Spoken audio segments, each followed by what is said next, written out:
Well, these town halls are giving voters a chance to voice their frustration directly at lawmakers. And like Alicia mentioned, it's gotten heated on both sides. We are not interested in hearing that you are in the minority. We know that. We want you to show some of the backbone and strategic brilliance that Mitch McConnell would have in the minority. They've already lied once. Folks, wait.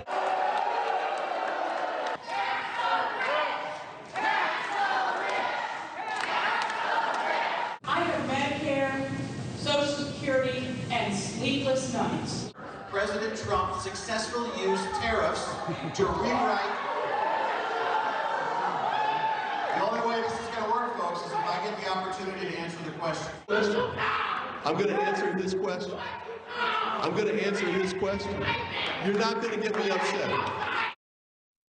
All right, joining us now, Dr. Corte, host and chief political analyst for A More Perfect Union on KBLA Talk Radio, and Republican strategist Matt Klink. Great to have you both. Matt, I'd like to start with you.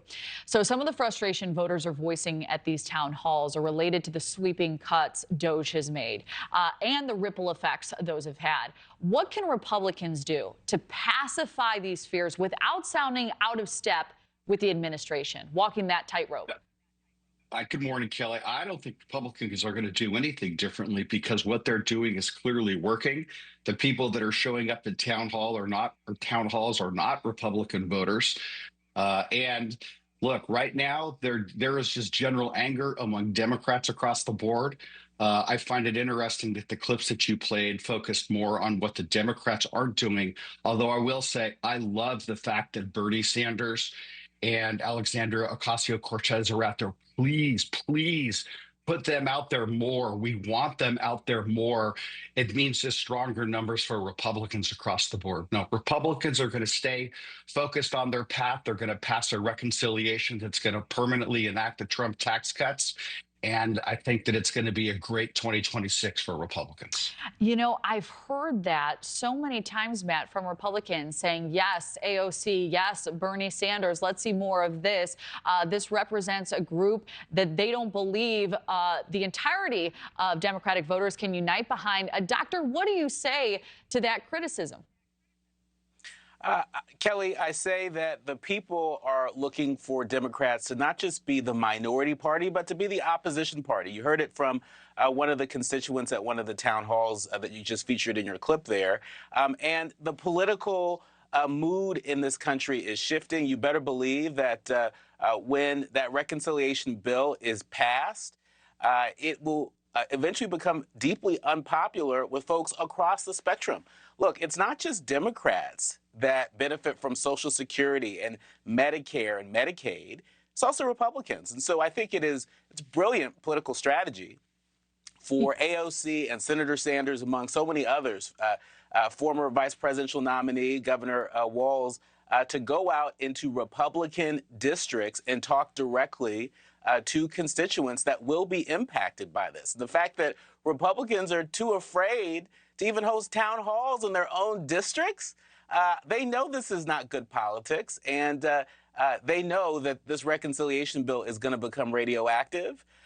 Now, it's the job of Democrats to tap into the grassroots to ride that energy as an opposition party.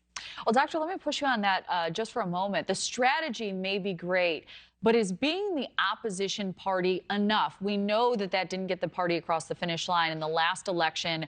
What other messaging is needed to win voters over who are more toward the middle?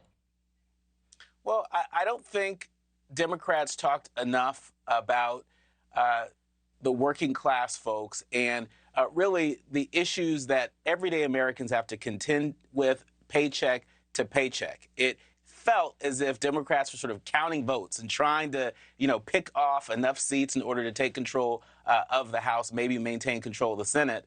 I think there has to be a stark contrast. And I think folks like Senator Bernie Sanders, like AOC, they register that contrast with folks. People are very upset. I've been hearing from folks that tune into my radio show on KBLA. People are upset that Democrats are not fighting back strong enough. And this idea that the Republicans won't let me, it's going to be a long 2 years if Democrats are only singing that tune. So, Matt, it appears Musk is becoming a bigger political liability to the GOP, but it's early in this administration, we should note. Do you think that script could flip if we start to see now some desirable results coming out of some of the work that he's doing? Oh, we're seeing some desirable results out of the work that he's doing. I will add that while Elon Musk as a person may be unpopular, the work that Doge is doing at rooting out waste, fraud, and abuse and finding some of the utterly stupid things that government has been funding, not only domestically but internationally, that has widespread support among the American public.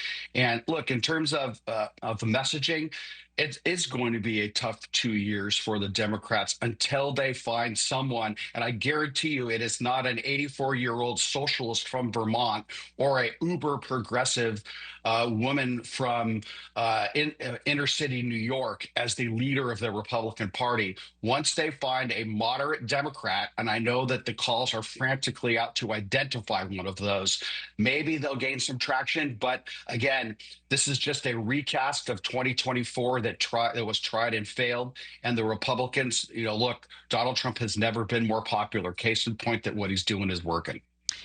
Dr. Corte, what do you make of the criticism that Republicans, and I think Matt mentioned this earlier in the segment as well, they're not out there talking because what they're doing is working? I think you're right that Democrats reaching for those working class voters is something that's going to be absolutely critical moving forward. But what do you say to those who say, those doing the talking are oftentimes losing?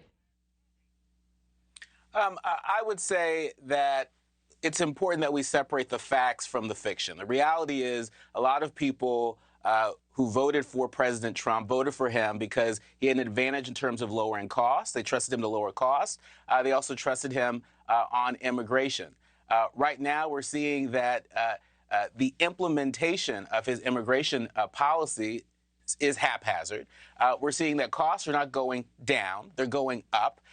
And people are gradually waking up to the fact that all those promises to make their lives better also are really making their lives more difficult. Talk to the federal workers who have indiscriminately lost their job over the past couple months, especially those probationary workers who were fired and then had to be hired back.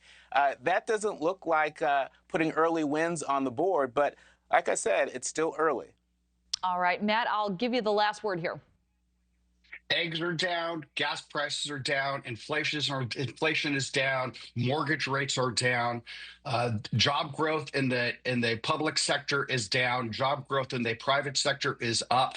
I mean, look, this is just the start, and we haven't even seen the main part of Trump's economic plan come into action yet. This is just a hybrid. It's still a little bit of the Biden economy as well. This reconciliation bill is going to make the difference, and it's going to jumpstart an American economy that grew stagnant under 4 years of Joe Biden and Kamala Harris. And the speed. Alternative facts. All right. All truth, brother. All truth. Well, it's always fun I don't to know have about you that, brother. Lively. Dr. Corte, Matt Klink, thank you both for being here. Always fun.